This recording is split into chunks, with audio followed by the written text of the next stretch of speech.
If you will allow me, I'd like to tell you about a friend of mine named Frank.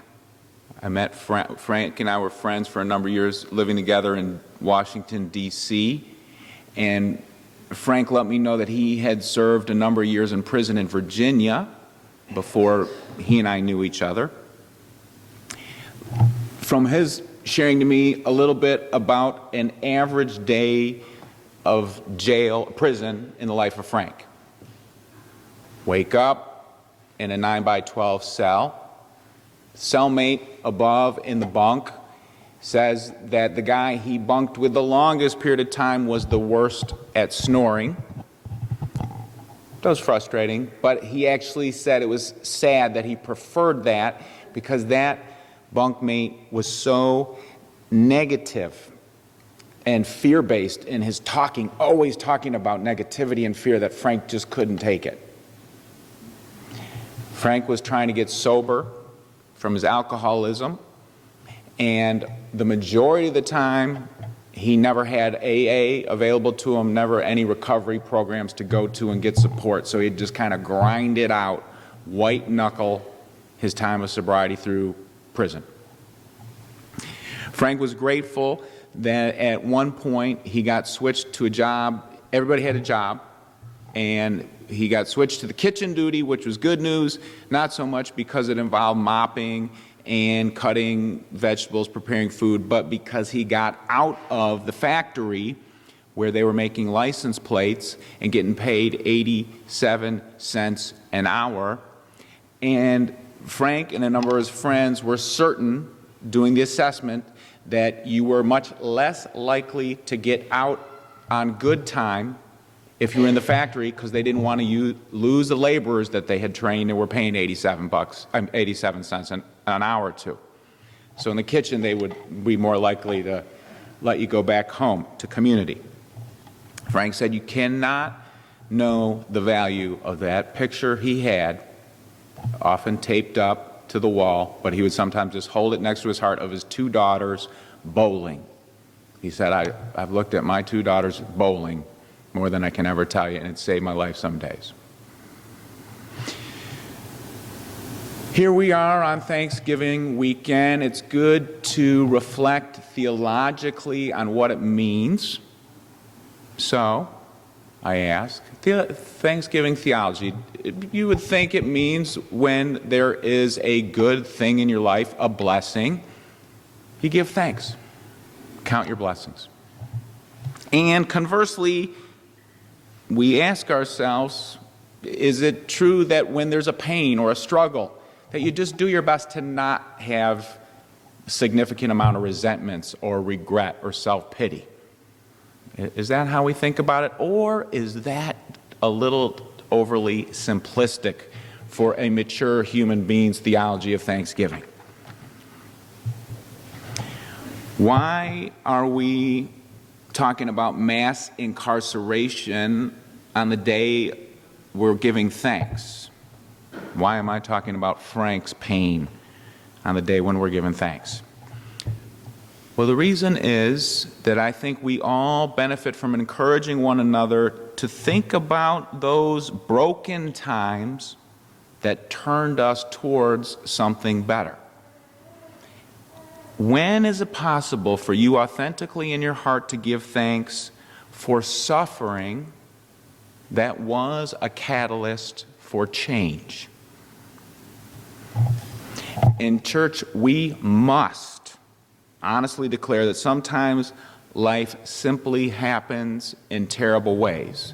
There are no guarantees. Last week I was with the children, and they needed to talk about what had happened in Paris. And they wanted to know, can you guarantee that we will be safe? And I said, I can guarantee you that the adults of this church and a lot of other adults in the world are going to give 110% commitment to try and keep you safe. And I can guarantee you that life and breath and love are powerful, but I cannot guarantee that we'll keep you safe, because life is unfair sometimes. It's very difficult, but we've got to give our children that real message that we start.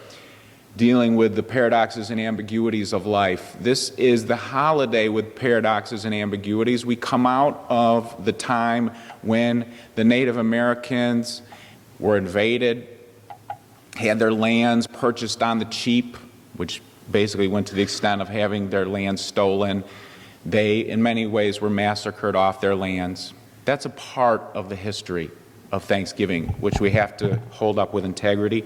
And so it's appropriate on this day that we also highlight the fact that we are the nation with the most people in prison in the world.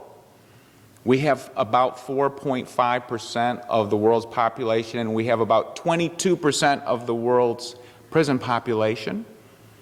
And it's a very racist system. If you want to go into the stats on that, the first one that I can tell you is people doing drug crimes in America, both buying and selling, over 50% of those people are white. And over 75% of the people in jail for drug crimes are brown. And you could just go into it. It's a tenaciously racist system.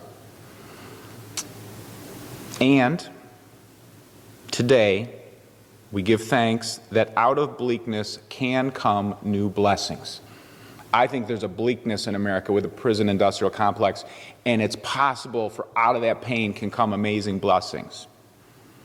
Let me tell you a couple personal stories that we will be hearing more about this afternoon that give many of us hope. Ray Rios served many years inside a prison, and Ray got involved with Quaker prison ministry, a group called Alternatives to Violence. This group helped people equip themselves to be conflict mediators in prison and help people to transform their own lives to a better path. And after Ray got out, he came out, serves on the national board, and helps people continue with that spiritual work in their own lives in the community, and he's helping returning citizens get meaningful, sustainable jobs. Out of his worst thing came a best thing. Shakia is a West Philadelphia citizen who's come back from serving time. When she first got out of prison, she got a job with a cleaning company. She did very well. They promoted her to supervisor. Shakia successfully supervised a large team of staff. Now, among other things, she's completely in charge of the cleaning of an entire high school facility in West Philadelphia. And on the side, she has her own business which cleans homes and small businesses. She employs returning citizens, giving them a new chapter in their lives. Out of her worst thing came a good thing. Now, personally, I do not embrace a theology which states everything happens for a reason. I don't believe that because of the existence of evil and unfair suffering in the world. I don't believe God has a plan for everything. That's just me. I don't believe that. But I do believe that pain can bring hope, and sometimes when doors close, other doors open. So I ask you, you may not identify, I think most all of us know somebody close to us who's been in prison. I might be wrong on that. You may not personally identify with being incarcerated, but I know you can benefit from asking this question: how has suffering ever been a catalyst for positive change in your life?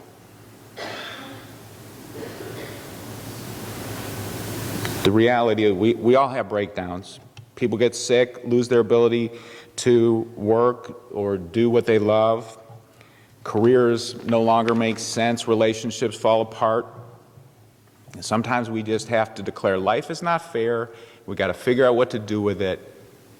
Can you, with integrity, give thanks for some of the suffering? Buddhism, first truth is suffering. Can you give thanks for it and what it can do for you? Not always true, but many times it can be if we look at it. In his book, When Bad Things Happen to Good People, Rabbi Harold Kirshner asks, in the midst of loss, can you still forgive life's imperfections and love life because it's still capable of containing great beauty and goodness, and because it's the only world we have. This is what we got. Last summer, many of us were bowled over with this amazing story, a medical renewal right here in Philadelphia 6 years ago. It had the little guy's name is Zion. Who knows about Zion? Okay, so he does. You're going to smile off. 6 years ago, 2-year-old boy named Zion in Philadelphia was hit by a life-threatening infection.